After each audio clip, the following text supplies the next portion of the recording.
Hello दोस्तों, स्वागत है आपका हमारी इस नई वीडियो में। आप देख रहे हैं आपका अपना यूट्यूब चैनल अप्रेंटिसशिप गाइड, जिसमें है ऑल अबाउट अप्रेंटिसशिप ट्रेनिंग।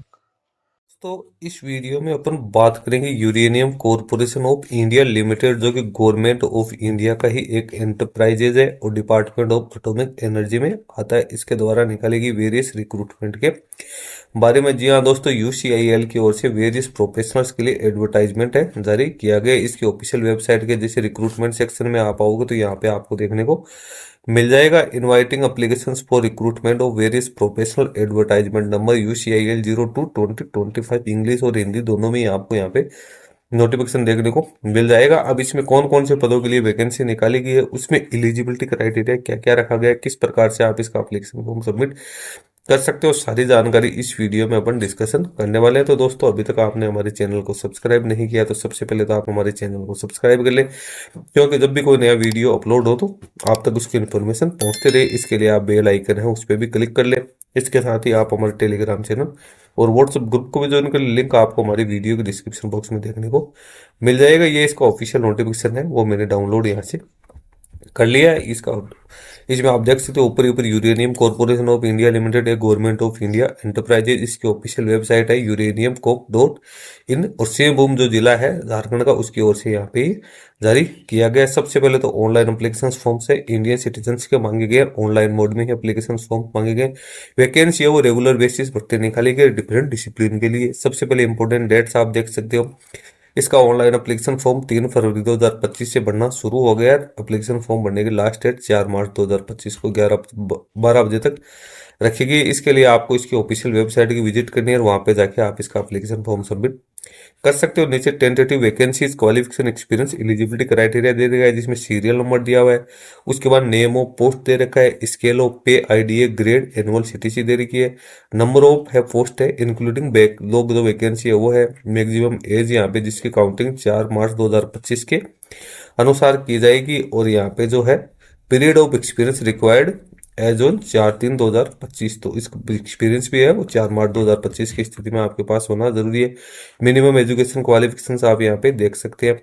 अब सबसे पहले जो अकाउंट्स ग्रुप ए में असिस्टेंट मैनेजर की वैकेंसी निकाली गई है, 4 वैकेंसी है, 30 वर्ष अपर एज लिमिट है, 2 साल का एक्सपीरियंस है। इसमें सीए की क्वालिफिकेशन होने जरूरी। नीचे आपको सीटीसी दे रखी है और यहाँ पे पे स्केल दे रखी है, वो आप यहाँ से चेक कर सकते हो। उसके बाद डिप्टी मैनेजर अकाउंट्स की 3 वैकेंसी है, 32 वर्ष एज लिमिट, 5 साल का एक्सपीरियंस है, यहाँ पे मांगा गया। इसमें भी कैंडिडेट के पास में सीए के क्वालिफिकेशन होने जरूरी है। उसके बाद एडिशनल मैनेजर अकाउंट्स है, तो इसकी 3 वैकेंसी है, 35 वर्ष एज लिमिट, 9 साल का एक्सपीरियंस।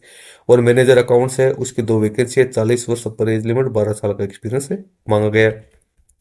उसके बाद अगला डिसिप्लिन है पर्सनल लीगल CSR एडमिनिस्ट्रेशन, तो असिस्टेंट मैनेजर पर्सनल की 2 वैकेंसी है, 30 वर्ष एज लिमिट और 2 साल की यहाँ पे एक्सपीरियंस मांगा गया है। डिप्टी मैनेजर पर्सनल की 2 वैकेंसी है, 32 साल एज लिमिट, 5 साल का एक्सपीरियंस। एडिशनल मैनेजर पर्सनल की 1 वैकेंसी है, 35 वर्ष एज लिमिट, 9 साल का एक्सपीरियंस। इसमें कैंडिडेट के पास में इंजीनियरिंग की डिग्री प्लस में 2 साल की PG डिग्री या डिप्लोमा रिकॉग्नाइज यूनिवर्सिटी का होना जरूरी है। Personal management, labour, social welfare, social work, social behaviour science या ट्रेनिंग एंड डेवलपमेंट या MBA स्पेशलाइजेशन पर्सनल मैनेजमेंट या MBA PGDM में specialisation HRD training and development में होना जरूरी है। उसके बाद assistant manager security and admin की बात करें, इसकी 2 वैकेंसी है, 30 वर्ष एज लिमिट है और यहाँ पे 2 वर्ष का एक्सपीरियंस मांगा गया। डिप्टी मैनेजर सिक्योरिटी एडमिन है, इसकी 1 वैकेंसी है, 32 वर्ष एज लिमिट, 5 वर्ष का एक्सपीरियंस मांगा गया। इसमें भी इंजीनियरिंग की डिग्री प्लस PG की डिग्री या MBA या PGDM की क्वालिफिकेशन से वो मांगी गई है। अगली जो वैकेंसी असिस्टेंट मैनेजर CSR की 2 वैकेंसी है, 30 वर्ष एज लिमिट है, 2 साल का एक्सपीरियंस है, वो मांगा गया। इसमें भी 2 साल की फुल टाइम PG की डिग्री या PG डिप्लोमा है वो रिलेवेंट फील्ड में होना जरूरी है। इसके बाद में एडिशनल मैनेजर लीगल की बात करें तो इसमें लॉ की डिग्री मांगी गई है, 1 वैकेंसी है, 35 वर्ष एज लिमिट, 9 वर्ष का एक्सपीरियंस है।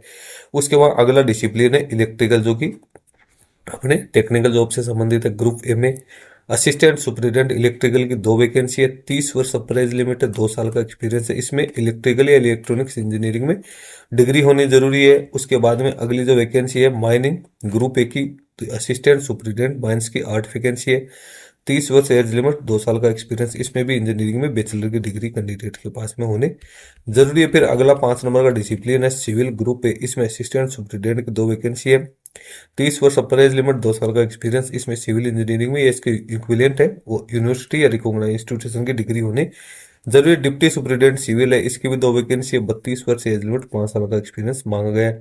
उसके बाद 6 नंबर का डिसिप्लिन है परचेज, तो असिस्टेंट कंट्रोलर परचेज की 2 वैकेंसी है। 30 वर्ष अपर एज लिमिट, 2 साल का एक्सपीरियंस।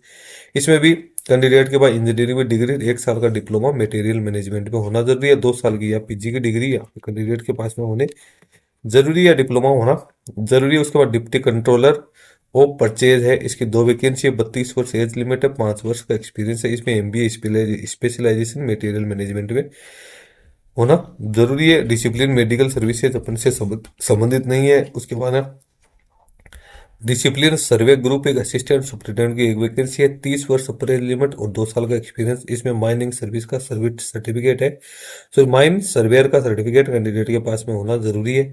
उसके बाद एनवायरमेंटल इंजीनियरिंग है, तो एडिशनल सुपरिटेंडेंट एनवायरमेंट इंजीनियरिंग की 1 वैकेंसी है। 35 वर्ष एज लिमिट, 9 साल का एक्सपीरियंस है। इसमें भी डिग्री है एनवायरमेंटल इंजीनियरिंग या एनी ब्रांच इंजीनियरिंग या होनी जरूरी है। पीएचडी की डिग्री होनी जरूरी है। उसके बाद अगला डिसिप्लिन है industrial engineering, additional superintendent industrial engineering की 1 वैकेंसी है। 30 वर्ष यहाँ पे अपर एज लिमिट है, 2 साल का एक्सपीरियंस। इंडस्ट्रियल इंजीनियरिंग या इसके इक्विवेलेंट में इंजीनियरिंग की डिग्री या पीजी के क्वालिफिकेशन से वो होने जरूरी है। 11 नंबर का डिसिप्लिन है जियोलॉजी ग्रुप है, असिस्टेंट सुपरिटेंडेंट जियोलॉजी है, उसकी 1 वैकेंसी, पीजी की डिग्री मांगी गई है। अगला डिसिप्लिन है केमिकल इंजीनियरिंग है, सुपरवाइजर केमिकल की 3 वैकेंसी है। यहाँ पे बीएससी केमिस्ट्री या डिप्लोमा केमिकल इंजीनियरिंग में मांगा गया है। 13 नंबर का डिसिप्लिन है मैकेनिकल, इसमें फोरमैन मैकेनिकल की 3 वैकेंसी मांगी गई है। 35 वर्ष अपर एज लिमिट है, 5 साल का एक्सपीरियंस है। डिप्लोमा इन मैकेनिकल इंजीनियरिंग में मांगा गया है। उसके बाद में डिसिप्लिन है mining group B, foreman mining की 9 वैकेंसी है। 35 वर्ष अपर एज लिमिट, 5 साल का एक्सपीरियंस है। Diploma full time mining engineering या माइनिंग सर्विंग या वैलिड माइन फोरमैन का सर्टिफिकेट होना जब भी। अगली वैकेंसी है इलेक्ट्रिकल ग्रुप बी, इसमें फोरमैन इलेक्ट्रिकल की 3 वैकेंसी है। 35 पर सप्रेज लिमिट है और 5 साल का एक्सपीरियंस। इसमें भी इलेक्ट्रिकल इंजीनियरिंग में डिप्लोमा होना जरूरी। तो दोस्तों जितनी भी जो वैकेंसी निकालेगी उसमें कुल मिला के आपके पास में एक्सपीरियंस भी मांगा गया, जो भी रिलेवेंट क्वालिफिकेशन है उसके अलावा। उसके बाद नीचे अपन चलते हैं तो यहाँ पे फिजिकल डिसेबल पर्सन के लिए गाइडलाइन दी गई। अपर एज लिमिट की बात करें तो यदि कोई SC ST का कैंडिडेट है तो 5 साल की एज रिलैक्सेशन मिल सकती है। ओबीसी कैंडिडेट को 3 साल की। फिजिकल डिसेबल पर्सन को कैटेगरी वाइज 10 से 15 साल की यहाँ पे छूट है वो दी जा सकती है। पे एंड अलाउंस एज की बात करें तो कैंडिडेट को बेसिक पे के साथ साथ जो अदर अलाउंस है वो भी यहाँ पे कैंडिडेट को पे वो किए जाएंगे। सिलेक्शन प्रोसेस यहाँ पे जो आप देख सकते हो कैंडिडेट जो पोस्ट वाइज यहाँ पे कैंडिडेट का सिलेक्शन होगा। रिटर्न टेस्ट है, उसमें पर्सनल इंटरव्यू भी हो सकता है या पर्सनल इंटरव्यू, जो भी सुटेबल मोड रहेगा उसके आधार पर कैंडिडेट का सिलेक्शन किया जा सकता है।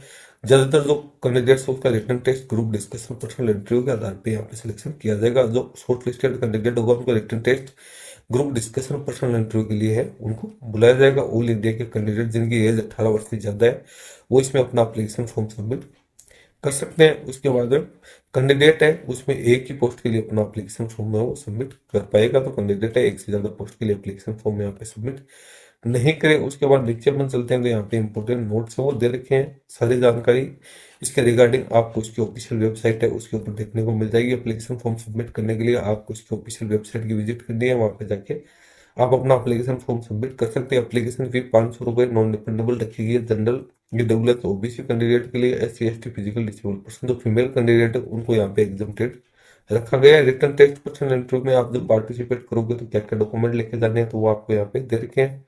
10th के मार्कशीट है, वैलिड कम्युनिटी सर्टिफिकेट है, आपकी जितनी भी मार्कशीट वगैरह है वो लेके जानी है और कम्युनिटी सर्टिफिकेट और आपकी एज से जुड़े जो डॉक्यूमेंट्स वो आपको यहाँ पे लेके जाने जरूरी है। तो दोस्तों दो जितने भी वैकेंसी जो निकाली गई इंपॉर्टेंट जो इसकी जो जानकारी है वो मैंने आप लोगों को दे दी है। तो जो भी कैंडिडेट सारे एलिजिबिलिटी क्राइटेरिया कंप्लीट करते हैं वो इसमें अपना एप्लीकेशन फॉर्म है वो सबमिट कर सकते हैं। और एप्लीकेशन फॉर्म सबमिट करने के लिए आपको इसका जो ऑफिशियल पोर्टल है उसका यूज करना है। इसके ऑफिशियल पोर्टल पे आके आप इसका अपना एप्लीकेशन फॉर्म है वो इसमें सबमिट है वो कर सकते हैं। अभी इसका नोटिफिकेशन बनने का लिंक है इसकी ऑफिशियल वेबसाइट पे कहीं भी पब्लिश नहीं हो रहा है। इसके लिए यहाँ पे एक शेड्यूल नोटिस जारी किया गया है कि इसका जो कोई टेक्निकल इश्यूज की वजह से जो इसका एप्लीकेशन फॉर्म है वो अभी स्टार्ट नहीं हुआ है। इस जल्दी ही इसकी अनाउंसमेंट है वो यूसीआईएल की ऑफिशियल वेबसाइट पे कर दी जाएगी। तो आप लगातार यूसीआईएल की जो ऑफिशियल वेबसाइट है इसकी विजिट करते रहे। जैसे इसका एप्लीकेशन फॉर्म बनना शुरू होगा तो आपको लिंक इसकी ऑफिशियल वेबसाइट पे देखने को मिल जाएगा। दोस्तों वीडियो अच्छा लगे तो लाइक शेयर जरूर करना। कोई क्वेरी है तो आप हमें कमेंट करके बता सकते हैं। आप चैनल को सब्सक्राइब भी आप कर ले, क्योंकि आपके लाइक शेयर करने से और सब्सक्राइब करने से हमें मोटिवेशन मिलता रहता है। धन्यवाद दोस्तों।